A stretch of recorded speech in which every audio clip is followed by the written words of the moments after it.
हनुमान जी कौन है?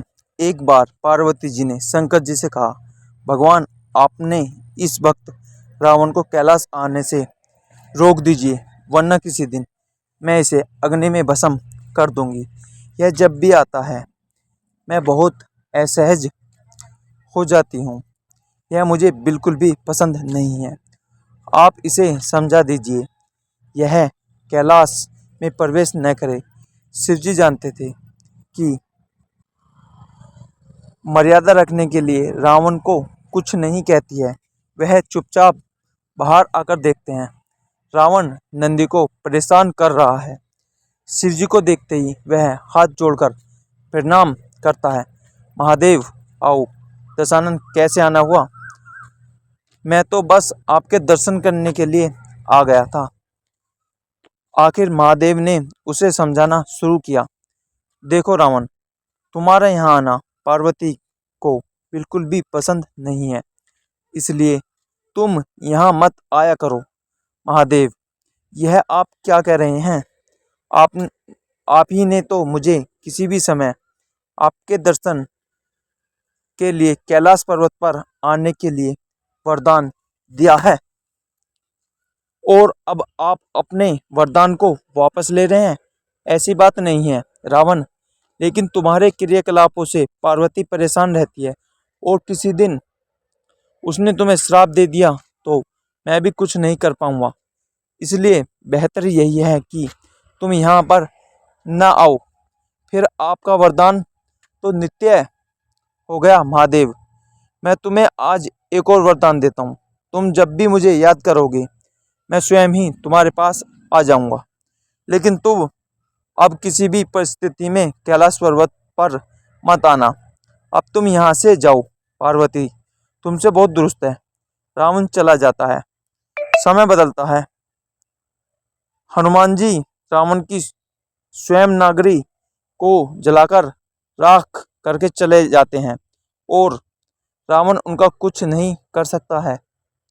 वह सोचते सोचते परेशान हो जाते हैं कि आखिर उस हनुमान में इतनी शक्ति आई कहाँ से। परेशान होकर वह महल में ही स्थित शिव मंदिर में जाकर शिव जी की प्रार्थना आरंभ करता है। उसकी प्रार्थना से शिव जी प्रसन्न होकर प्रकट होते हैं। रावण अभिभूत होकर उनके चरणों में गिर पड़ता है। कहो दशानन, कैसे हो? शिव जी पूछते हैं। आप अंतर्यामी हैं। महादेव सब कुछ जानते हैं। फिर वह एक अकेले बंदर ने श्रीलंका को जलाकर राख कर दिया। मैं जानना चाहता हूँ कि यह बंदर जिसका नाम हनुमान है आखिर कौन है, और फिर वह उसकी पूंछ तो और भी ज़्यादा शक्तिशाली थी। किस तरह सहजता से मेरी लंका को जलाकर दिया? मुझे बताइए कि यह हनुमान कौन है। शिवजी मुस्कुराते हुए रावण की बात सुनते हैं और फिर बताते हैं कि रावण, यह हनुमान और कोई नहीं, मेरा ही रुद्र अवतार है। विष्णु ने जब यह निश्चय किया कि वह पृथ्वी पर अवतार लेंगे और माता लक्ष्मी भी साथ ही अवतरित होंगी, तो मेरी इच्छा हुई कि मैं भी उनकी लीलाओं का साक्षी बनूं। और जब मैं अपना यह निश्चय पार्वती को बताया तो वह कह बैठी कि मैं भी साथ ही रहूंगी। लेकिन यह समझ नहीं आया कि उसे इस लीला में किस तरह भागीदार बनाया जाए। तब सभी देवताओं ने मिलकर मुझे यह मार्ग बताया। आप तो बंदर बन जाइए और शक्ति स्वरूपा पार्वती देवी आपकी पूंछ के रूप में आपके साथ रहें, तभी आप दोनों साथ रह सकते हैं। और इस रूप में, हनुमान के रूप में जन्म लेकर राम जी की सेवा का व्रत रख लिया, और शक्ति रूप पार्वती ने पूंछ के रूप में, और इस सेवा के फल स्वरूप तुम्हारी लंका का दहन किया। अब सुनो रावण, तुम्हारे उद्धार का समय आ गया है।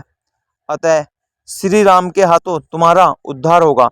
मेरा परामर्श है कि तुम युद्ध के लिए सबसे अंत में प्रस्तुत होना, जिससे कि तुम्हारी समस्त राक्षस परिवार भगवान श्री राम के हाथों से मोक्ष को प्राप्त करे और तुम सभी का उद्धार हो जाए।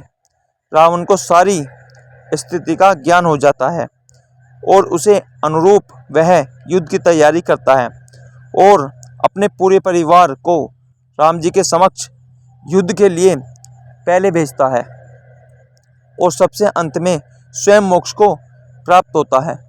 वीडियो अच्छी लगी हो तो कमेंट बॉक्स में हर हर महादेव जरूर लिखें। वीडियो को लाइक करें और चैनल को सब्सक्राइब करें। हर